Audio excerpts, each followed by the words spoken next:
Magandang umaga kaibigan. Ito ang Pastor Lino at minsan pa na nagsasabi sa iyo na mahal ka ng Diyos. Tayo ngayon ay darako sa ating pag-aaral tungkol sa isang kwento, ang pagpapagaling sa isang lumpo, at ito ay ginagampanan ng dalawang apostol, Apostol Pedro at Apostol Juan, at tatagpuan to sa Aklat ng Gawa, Kabanata 3, talatang 6. Ngunit sinabi ni Pedro, wala akong pilak o ginto, ngunit kung ano ang mayroon ako ay siya kong ibibigay sa iyo. Sa pangalan ni Jesucristong taga Nazaret, tumayo ka at lumakad. 3 P's yung ating pag-uusapan. Ang ganda nito, no? Sabing ganun sa mga naunang mga talata, tinitigan siya ng dalawa at sinabi ni Pedro sa kanya, tingnan mo kami. Tumingin nga siya sa kanila sa pag-asang siya ay lilimusan. Ngunit sinabi ni Pedro, wala akong pilak o ginto, ngunit kung ano ang mayroon ako ay siya kong ibibigay sa iyo. Sa pangalan ni Jesucristong taga Nazaret, tumayo ka at lumakad.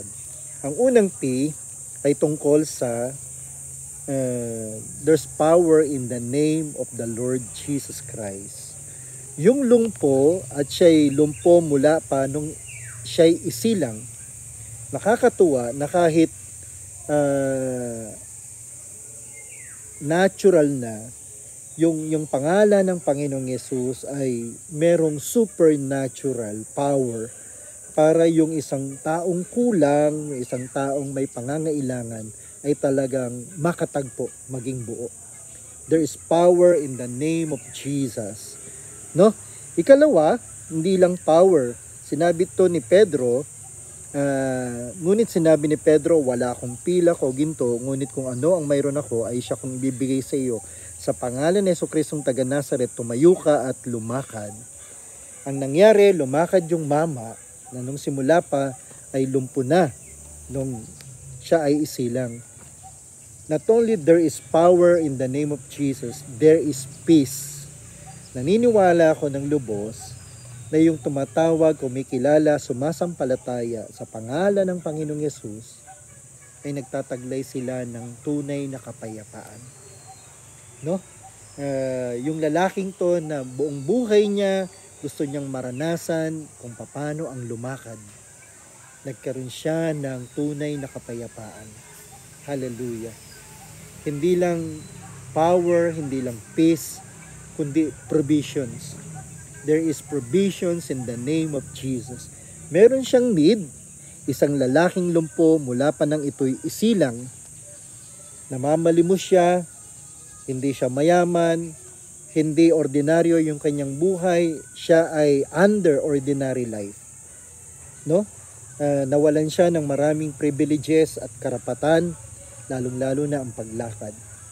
Pero nung sinabi ni Pedro na sa pangalan ng Panginoong Yesus, tumayo ka at lumakad, yung mama ay tumayo at lumakad. Siya yung pinakamasayang lalaki, no, nung panahon na yun. 3 P, mga kaibigan. Una, meron tayong power sa pangalan ng Panginoong Yesus.